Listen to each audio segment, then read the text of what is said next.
É óbvio que eles estão tentando isso. Não está dando muito certo, porque, graças a Deus, né, e aos eleitores, temos parlamentares corajosos no parlamento. Olha essa, gente. OAB julga Ives Gandra por suposta incitação golpista. O jurista de 89 anos, Ives Gandra Martins, foi alvo de uma representação após a Polícia Federal revelar que o celular do coronel Mauro Cid continha arquivos com declarações de Gandra sobre possibilidades constitucionais de ação militar. Rodrigo Constantino, começar contigo aqui aqui nos dias dessa abertura agora de investigação na OAB. É a cara da ordem dos advogados bolivarianos, né? Do Brasil, não, bolivarianos. A turma que pede para advogado dar menos entrevista, mas não reclama do excesso de entrevista de ministro do Supremo ou da turma do Prerrogativas, que faz evento para Janja. Né? É tudo ridículo. Nós temos advogados aí na bancada. O Dácio também é advogado ou não? Porque já temos a Fabi, o Salles, o Dácio não é. Então, já tem 2 advogados aqui na bancada, né? Mas o Ives Gandra Martins é uma pessoa que merece todo o nosso respeito. Eu conheço ele pessoalmente, ele é uma pessoa doce, uma bagagem cultural, que defende os valores corretos, que estava na promulgação da Constituição Cidadã, segundo Ulisses Guimarães, ou Besterol, segundo Roberto Campos, eu fecho com Campos nessa, mas é a que temos, né? E discutir a interpretação de um artigo da Constituição não pode ser golpe. Ele tem direito à opinião dele do que os constituintes queriam dizer com o artigo 142. Debater o artigo 142, você está debatendo dentro da Constituição, dentro das 4 linhas. Não faz nenhum sentido você chamar isso de golpismo. E a OAB perder tempo com um negócio desse para tentar intimidar um senhor de 80 e poucos anos como o doutor Ives Gandra, que na verdade não é para ele, né? É o efeito espiral de silêncio, para falar, olha bem o que acontece com quem ousa ir por esse caminho. Fizeram isso com empresários bolsonaristas, não existe no Brasil empresário petista, nem que o cara dê 1 milhão para o PT, ele não é empresário petista, a imprensa não chama assim. Fizeram isso com jornalistas bolsonaristas, né? A Miriam Leitão é a funcionária do mês, todo mês do PT, mas ela não é blogueira petista, ela é só jornalista. Né? Então é uma coisa ridícula que eles vão fazendo para intimidar, para calar, para dar recado. É disso que se trata, né? Deixem o doutor Ives Gandra em paz, seus abutres. Fala, Fabi. Vou fazer um chororô aqui em relação à OAB, né? Porque, de verdade, a OAB de São Paulo ainda fez essa palhaçada de dizer que advogado não pode conceder entrevista em, sei lá, programa jornalístico, não dá nem para entender, sabe? Porque é um absurdo. Primeiro que somos pessoas diferenciadas, né? Hoje o advogado é obrigado a dar opinião porque por conta do judiciário que acaba entrando nas outras demandas, né? Então, eu acho que antes de pedir isso para nós, advogados, deveriam pedir para os juízes ficarem na deles, né? Dentro dos autos, não fora dos autos. Em relação ao Ives Gandra, eu até peguei aqui para ver se eu achava a defesa dele, né? Porque a defesa dele deveria ser: eu sou o Ives Gandra, acabou, beijo, me liga, tchau. Né? Mas não, ele é um homem sério, muito mais paciente do que eu, e a gente tem que aprender com isso. Os principais pontos aí da defesa dele é que ele afirma que as opiniões dele, tudo que ele argumentou, é uma interpretação do artigo 142 de ordem democrática e não para a base de uma ruptura institucional. Né? Exatamente o contrário que estavam falando. Ele acha que o 142 dá base para ter um poder moderador. Você pode discordar ou concordar com ele academicamente. Agora, o que não dá é para jogar um homem como ele, né, nesse hall aí de pessoas que estão sendo chamadas de golpista. Golpista é tua mãe que está falando isso, tá? Agora sim, obrigada e de nada. Ô, Darcio, e a ação é contra o doutor Ives, mas isso acaba tendo um reflexo para toda a advocacia, para todo operador do direito, né? Quem tenha, por exemplo, uma interpretação semelhante a desse artigo da Constituição a que expôs o doutor Ives, vai pensar 2 vezes antes de tornar isso público, com medo das consequências, né? Então acaba uma decisão como essa, o alvo é individual, é só o doutor Ives, e já é grave por isso, mas acaba tendo um condão de silenciar toda uma categoria, toda e qualquer pessoa, né? Exatamente. É a morte do direito, né? O que a gente está percebendo no Brasil. Isso, eu acho que foi o Constantino que falou que o Ives não é o principal alvo. Não, o alvo é o direito, é a advocacia. É a segunda vez essa semana que a OAB de São Paulo sinaliza... eu vou dizer, eu não queria qualificar, mas eu vou ter que dizer. Na verdade, são atestados, desculpa, de analfabetismo. O que a OAB de São Paulo tem feito. Lamentavelmente, eu tenho que dizer, eu não sei quem são os membros da OAB de São Paulo, não sei como é que foi formada essa chapa, talvez o Salles, que é de São Paulo, conheça, mas é um atestado atrás do outro de incompetência, de incapacidade, porque, assim, eles estão relativizando, na primeira medida de censura aos advogados, o artigo 5º e o artigo 220 da Constituição, assim, ao mesmo tempo, assassinato em praça pública dos artigos e dane-se. Né? Então, agora, o advogado ele não pode dar entrevistas. Assim, aí você tem ali ainda uma subjetividade que ninguém sabe exatamente quanto de entrevistas você pode dar. Né? Fica ali uma coisa meio, né, suspensa. E agora, no caso do Ives Gandra, que quando você observa, por exemplo, que a gente não sabe nem se é verdade, né? A gente não conhece, isso é uma informação que a Polícia Federal está trazendo. Pode ser igual a história do CVC, a camisa, na verdade, a fotografia do dia 8 que era falsa, tinha um negócio na camisa. Pode ser a história igual do Felipe Martins, que não foi para os Estados Unidos. E essa história da mensagem, do parecer do Ives Gandra, também pode não ser uma coisa muito... Né? A gente não sabe, mas está aqui. Possibilidades constitucionais de uma intervenção militar. Se a possibilidade é constitucional, o assunto está encerrado, OAB de São Paulo. O assunto está encerrado, não há o que discutir. Porque golpe, é só pesquisar em qualquer dicionário político, pelo amor de Deus, golpe é a destituição de um governo legítimo, sob o ponto de vista constitucional. Qualquer parecer lastreado na Constituição, ele não pode ser considerado ilegal. Portanto, esse atestado de analfabetismo é algo que nos assusta. Eu fico pensando, se esses são operadores do direito que representam a advocacia, aonde foi parar a advocacia? Enfim, eu lamento muito que a gente esteja vivendo esse momento. E vou esperar aqui o comentário do amigo Salles, que além de ser advogado, um bom jurista, né, deve saber ali, conhecer um pouco melhor esse ambiente da OAB de São Paulo. Assista também o Bradock Show ao vivo. Sua análise, Salles, sobre esse caso Ives Gandra que discutimos aqui. Bom, primeiro eu vou dizer o seguinte, eu sou amigo do Ives e sou amigo dos filhos do Ives também, da Ângela, do Rogério, do próprio Ives Filho, que é ministro do Tribunal Superior do Trabalho, enfim. É uma família ótima, ele próprio é um exemplo de jurista, de ser humano, de pai de família, é um cara impecável. Você criar um constrangimento para um jurista do gabarito do Ives Gandra, a essa altura da vida, depois de tantos serviços prestados ao Brasil, uma pessoa que é incapaz de um ato de maledicência, um ato de deslealdade, com quem quer que seja. Então, um advogado fazer isso contra o Ives Gandra só tem duas hipóteses. Ou é um filho da puta, né? não tem outra hipótese, ou não é advogado, porque nenhum advogado do Brasil é dado o direito de não saber quem é o Ives Gandra. Então, essa hipótese não, vai ver que a pessoa não sabe que o Ives... Não, ela sabe. A pessoa Salles sabe, está muito radical. Eu sou radical. Como eu sou um super intergaláctico radical. O Ives é um cara muito correto, muito ético, muito bom. Então, um advogado que é deste meio, portanto, conhece o Ives Gandra, todo mundo conhece, ninguém pode alegar que desconhece. Fazer isso contra ele só pode ser por filha da putice mesmo, não tem outra explicação. E isso só nos faz ter vergonha, realmente, da entidade que eu sou obrigado, eu e a Fafá aqui, somos obrigados a pagar. Porque ser obrigado a pagar, né? Eu, por mim, não pagava. Saía fora e ia advogar sem o OAB mesmo. Mas pode ser obrigado a pagar. Nesse regime assim, meio getulista, que você é obrigado a fazer parte de um sindicato, você tem que pagar esse troço aí. É só para dar um dado que nós tivemos agora a eleição na OAB e o candidato que ganhou a eleição para a ordem, que acabou de assumir ou vai assumir, eu não sei se ele já assumiu, essa informação não tenho, a Fabiana talvez tenha, é sobrinho do Valdemar da Costa Neto, que é o Leonardo Sica.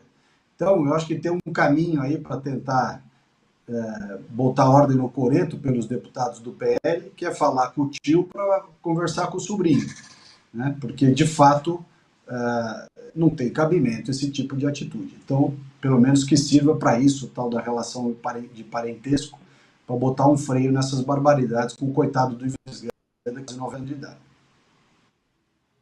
Bom, deixa eu avançar um pouquinho aqui na nossa pauta para a gente falar sobre a questão da imunidade parlamentar, da ofensiva contra os deputados Marcel Van Hatten, Cabo Gilberto.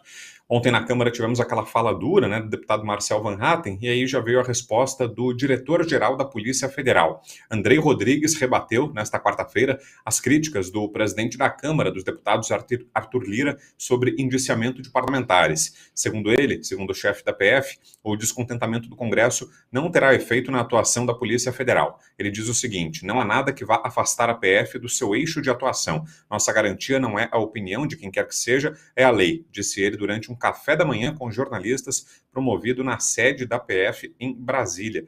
E aí nós temos o vídeo aqui, né, Cláudio, da fala do ministro Lewandowski, o chefe, né, da Polícia Federal, o chefe do próprio Andrei Rodrigues, na hierarquia do Ministério da Justiça, ministro Ricardo Lewandowski, que foi ontem à Câmara dos Deputados, participou de uma audiência. Vamos ver. Eu sou um defensor da mais absoluta liberdade de expressão dos parlamentares. Ao longo dos meus 17 anos no Supremo Tribunal Federal, sempre defendi isso intransigentemente. Mas eu vi uma guinada ligeira na jurisprudência, interpretando o artigo 53 da Carta Magna, dizendo que a imunidade material e processual dos parlamentares não inclui os crimes contra a honra, calúnia, injúria e defamação.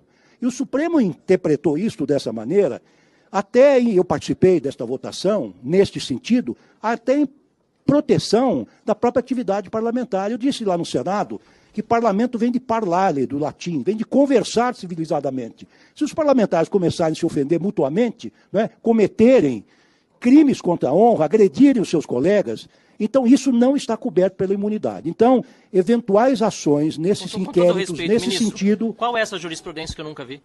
Não, gente, vamos dar para interromper o ministro. Eu estou afirmando. Vossa Excelência, faça uma pesquisa, por gentileza. Vamos lá, eu estou afirmando como ministro.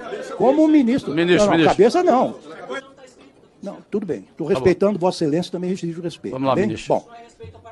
Não, eu estou respeitando, estou informando Vossas Excelências, como ex-integrante da Suprema Corte, qual é a posição da jurisprudência. Obviamente, é claro que a jurisprudência poderá evoluir, mas os inquéritos que estão sendo levados na Polícia Federal, que tem por objeto um crime dessa natureza, em tese não estão cobertos pela imunidade parlamentar. Essa é a posição do Supremo. Vamos ver agora a manifestação do deputado Van Hatten. Oi, pessoal. Estou aqui com o deputado Marcel. Então, teve um show na comissão lá com o ministro Lewandowski, né?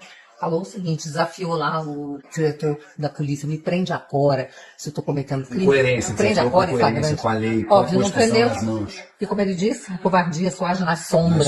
São processos clandestinos, né? Inclusive os dois aqui são injustiçados já há muito mais tempo do que eu. E eu sinto também que acabei lavando a alma de todas essas pessoas no Brasil, sejam deputados ou não deputados, tentando cidadãos sofrendo com esses processos clandestinos e secretos.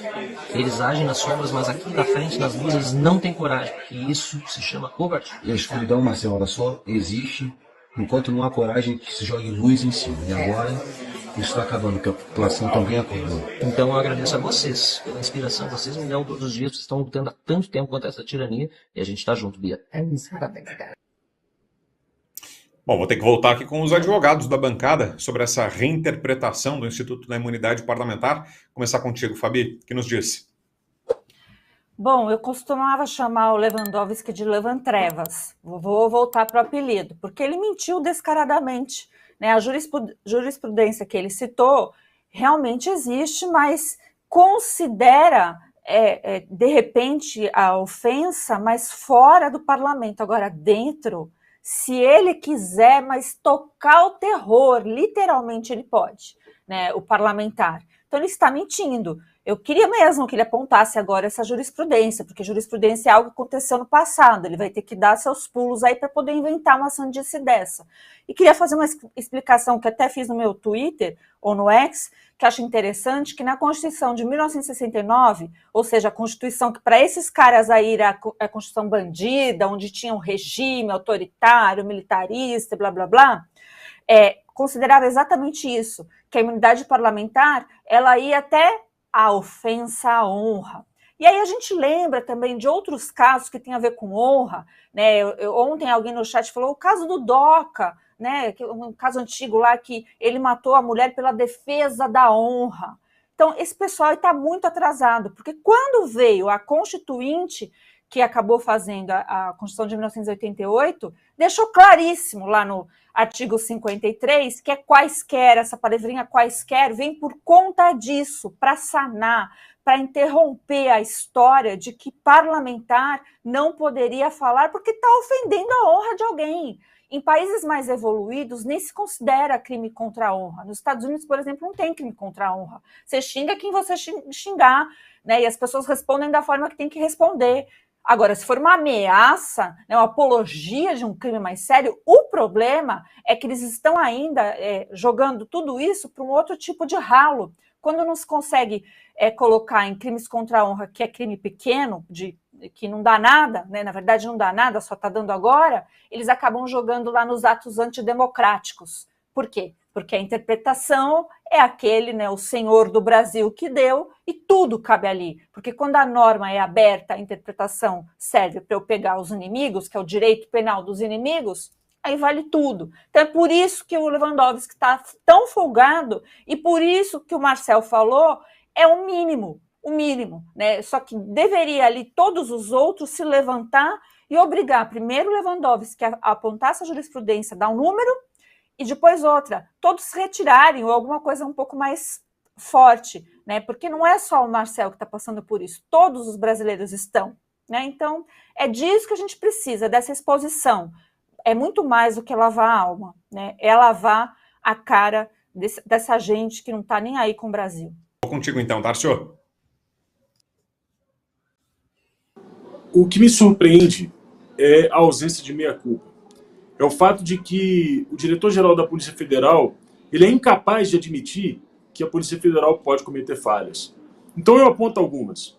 O Carlos Vitor Carvalho, assessor de Carlos Jordi, não esteve no dia 8 de janeiro em Brasília e foi preso por esse motivo, por conta de uma foto que estava adulterada. Segundo a Polícia Federal, a culpa foi do próprio Carlos, que ele mesmo adulterou a foto. Bem, se a foto era adulterada, a Polícia Federal deveria saber disso, deveria ter perito para isso. E não pode simplesmente prender uma pessoa por conta de uma fotografia postada em rede social. Lamentável, um erro ou não. Não pode dizer que foi um erro. Ramagem, deputado federal, teve a sua casa invadida, sua família aviltada. Por quê? Porque encontraram uma mensagem de uma assessora do vereador Carlos Bolsonaro para ele. Essa mensagem foi enviada quando ele já era deputado e não era mais o diretor da ABIN. Como ele pode ter feito uma ABIN paralela depois de ter sido eleito deputado no passado? Bem, só se ele fosse o dono do DeLorean, né? Não tem como ele ter sido recebido uma mensagem depois. Portanto, uma ação também equivocada. Mas tem mais.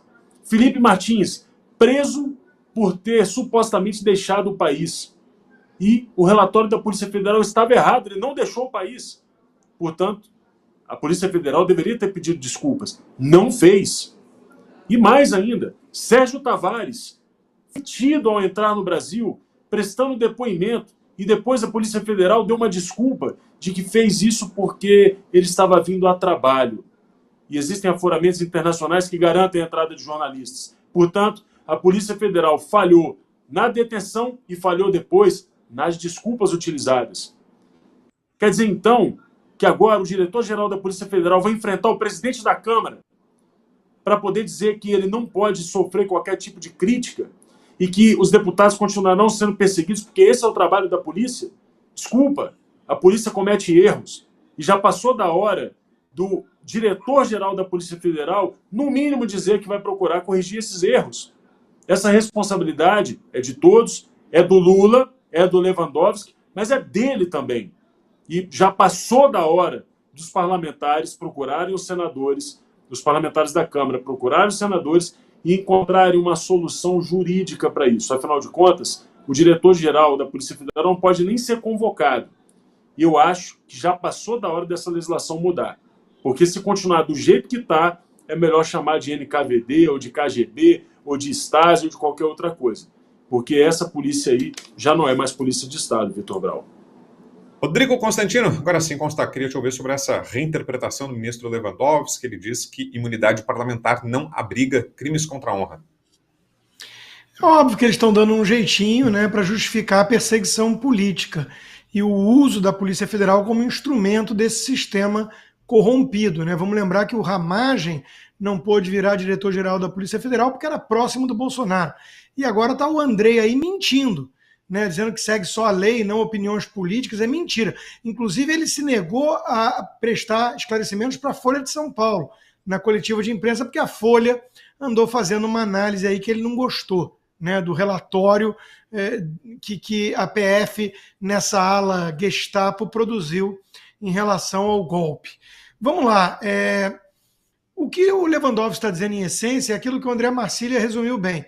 Segundo essa nova por aí, a imunidade parlamentar ela só existe para quando não se precisa dela. E ele ainda confunde parlar com falar civilizadamente. Eu estou cansado de ouvir dessa turma, Lewandowski, amigo de Lula, ministro do Lula, Barroso, que achava Cesare Battisti inocente e João de Deus alguém com poder transcendente, falar em civilizar as pessoas ou recivilizar. Não, Lewandowski, parlar não tem a ver com falar de forma civilizada. Tem a ver com a liberdade de falar.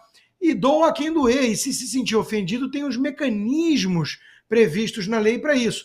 Não a Polícia Federal indiciar um deputado com imunidade que chamou de bandido um policial federal na tribuna. É óbvio que é uma forma de retaliação. É óbvio que é uma forma de intimidação. E o deputado Marcel Van Hatten fez o certo, né? Desafiou. Que parte esses ministros não entenderam do quaisquer opiniões? Que parte eles não entenderam do invioláveis? Né? Eles querem criar justamente o medo, a espiral de silêncio. Olha, se você falar alguma coisa sobre certas pessoas, amanhã você pode ser indiciado pela Polícia Federal. É óbvio que eles estão tentando isso. Não está dando muito certo, porque, graças a Deus, né, e aos eleitores, temos parlamentares corajosos no parlamento. Para nos assistir hoje, ao vivo, às 20 horas, clique na playlist.